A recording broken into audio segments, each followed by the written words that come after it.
Biraz sabırlı olun, gözlüyüm biraz.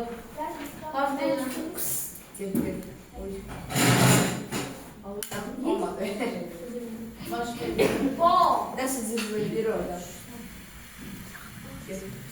Hem yazı verdik biz.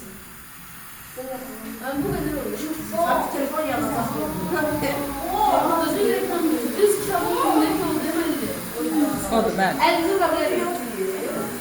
Elinizi bırakabilirim. Böyle en şeydi. Kitabınızın üstündeki təcrübədir. Üstünü bağlayır belediyesi. Üstünü bağlayır. Vulkanlaşma reaksiyası deyirlər.